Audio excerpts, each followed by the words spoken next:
I'm Christina Onnested.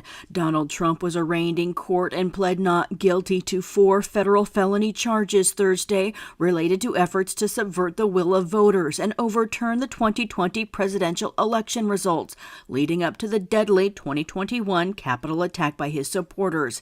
In an attempt to remain in power, the charges accused Trump of orchestrating a brazen and ultimately failed attempt to block the peaceful transition of presidential power, a bedrock of U.S. democracy. That also involved a slate of fake electors to replace electors voters gave to Democrat Joe Biden in 6 swing states. Speaking outside the courthouse, Trump was defiant. If you can't beat him, you persecute him or you prosecute him.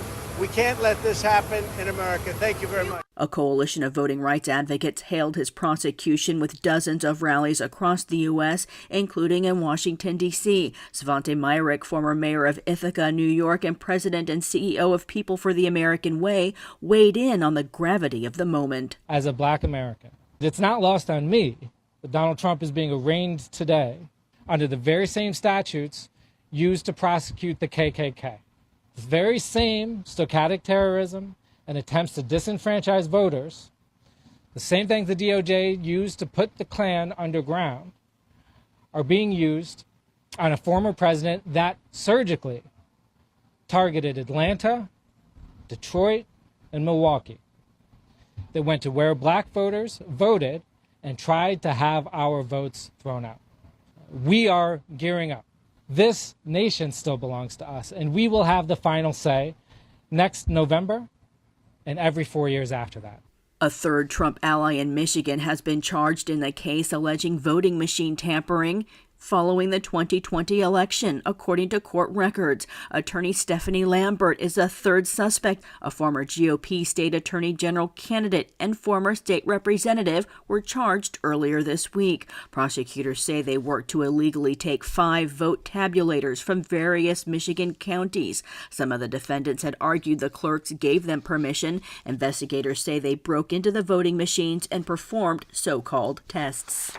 6 white former law enforcement officers in Mississippi have pled guilty to a racist assault on 2 black men that included an officer firing his gun in one of the man's mouth, shattering his neck and jaw. Known as the Goon Squad, an Associated Press investigation found the officers were also involved in 2 black men's deaths since 2019. Kirsten Clark of the Justice Department Civil Rights Division says the trauma of the case is magnified because the misconduct was fueled by racial bias and hatred. The 2 victims, Michael Corey Jenkins and Eddie Terrell Parker, filed a civil rights lawsuit against the Mississippi County and the officer, seeking $400 million in damages. Ukrainian sea drones have attacked a major Russian port on the Black Sea, damaging a naval ship, according to Ukraine's official who spoke on condition of anonymity.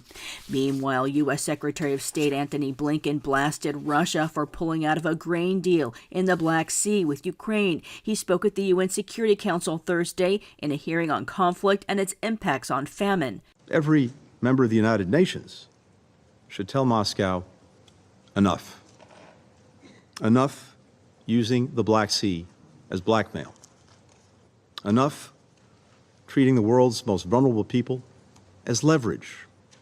Enough of this unjustified, unconscionable war. The year-old deal allowed Ukraine to ship more than 32 tons of grain from the Black Sea to needy countries without fear of strikes. Russia defended its decision, and its ambassador to the UN slammed the U.S. for what it called a proxy war. It's hard not to notice that the amount of assistance provided by the U.S. and its allies to the countries of the global south cannot be compared to what the West has spent on weapons in less than 2 years for its proxy war. In the U.S., an appeals court is allowing a rule restricting asylum at the southern border to remain in effect as a legal challenge plays out in courts. It's a win for the Biden administration, which faces lawsuits from immigrant rights advocates and Republican-led states to undo some of his latest policies.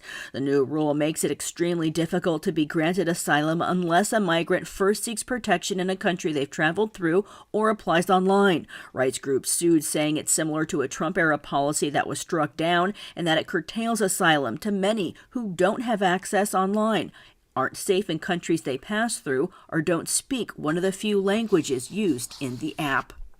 The Biden administration is broadly expanding its curfews for the heads of asylum-seeking families while they wait for screenings after crossing the border. The curfews from 11 p.m. to 5 a.m. began in May in 4 cities and are being extended today to 13 others in Boston, Rhode Island, and 3 California cities: San Jose, San Francisco, and San Diego. An official says the program is expected to reach 40 cities by the end of September. The Family Expedited Removal Management Program, or FIRM, applies to heads of household and also requires ankle monitors. I'm Christina Onestad reporting for Pacifica Radio.